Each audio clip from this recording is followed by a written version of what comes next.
আমাদের পৃথিবী কতই না বৈচিত্র্যময় আমাদের প্রাণী জগৎ। পৃথিবীতে প্রাণীর সংখ্যা গুণে শেষ করা যাবে না। তবে এমন কিছু প্রাণী ছিল যা আমরা 16 কিংবা 17 দশকে এসে হারিয়ে ফেলেছি। তো চলুন জেনে আসি কি সেই প্রাণী এবং কিভাবে তাদের বিলুপ্তি ঘটে। তো স্বাগতম বন্ধুরা জাদুঘর টিভির আরেকটি নতুন এপিসোডে।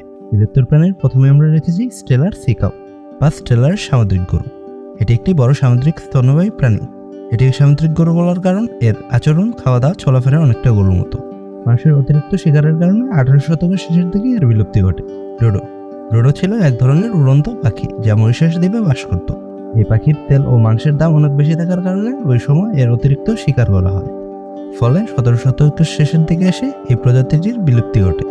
তাসমানিয়ান বাঘ একটি মাংসাশী প্রাণী যা দেখতে অনেকটা নেকড়ের মতো, তবে শরীরে ডোরাকাটা দাগ রয়েছে। 1933 সালে আবার চিড়িয়াখানায় বন্দী থাকা অবস্থায় এটি মৃত্যুবরণ করে। তবে মার্কিন প্রতিষ্ঠান ও মেলবোর্ন বিশ্ববিদ্যালয়ের একদল গবেষক চেষ্টা করছেন নতুন প্রজাতিটিকে ফিরিয়ে আনতে, ল্যাবের জন্ম দিতে।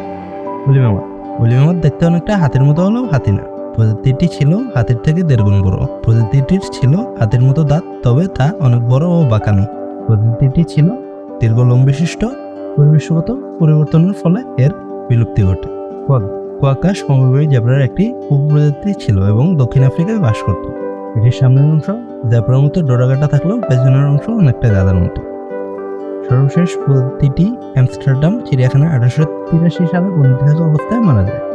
তো ভিডিওটি ভালো লাগলে লাইক ও শেয়ার করতে পারেন। আর কি বিষয়ে ভিডিও পেতে চান তা কমেন্ট করে জানান। আর এমন নতুন বিষয় জানার ইচ্ছা থাকলে জাদুঘর টিভি চ্যানেলটি সাবস্ক্রাইব করে পাশে রাখা বেল আইকনটি প্রেস করুন। ধন্যবাদ।